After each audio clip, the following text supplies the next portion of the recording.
Hello everyone, welcome to English Shorthand classes. Exercise 2. Get ready. Start.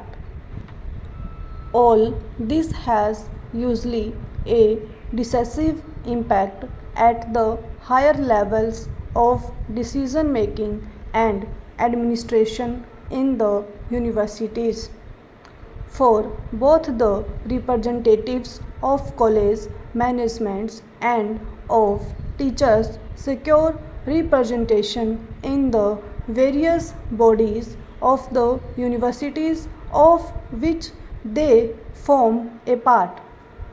Changes in the structure and content of courses are therefore usually resisted if they call for more appointments at the college level than the managements are prepared to make, or if much more effort is required on the part of the existing staff.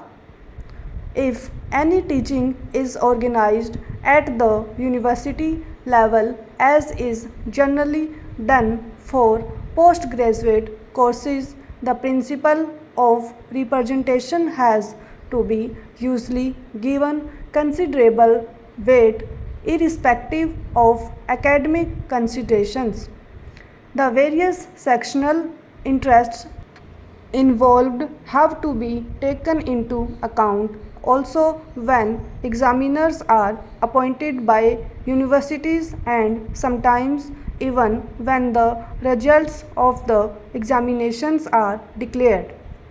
Universities as organized now are in fact highly vulnerable to pressures of various kinds.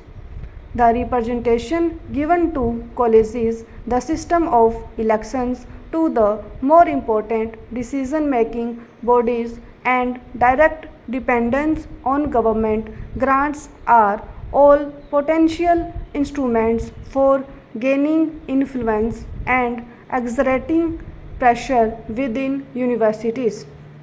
It is not surprising, therefore, that when teachers and students are also free to participate in political activity, universities get affected very quickly by all the undercurrents and conflicts in the society of which they are a part.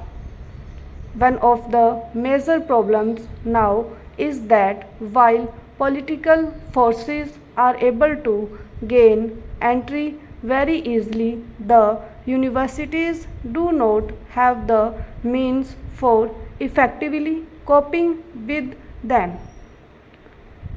Under these conditions, growth in size beyond a point becomes a particularly serious handicap.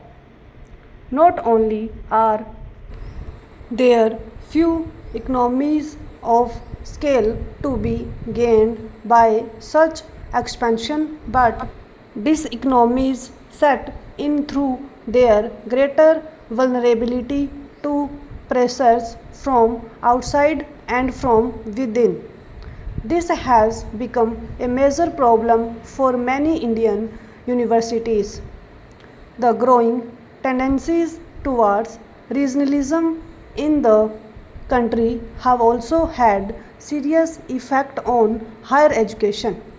These tendencies are generally expressed in demands relating to the medium of instruction.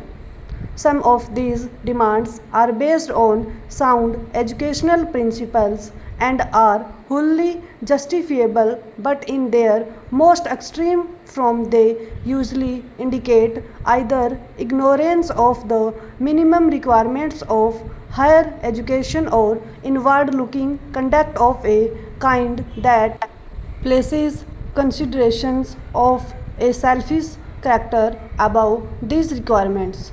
In practice, both have been in evidence.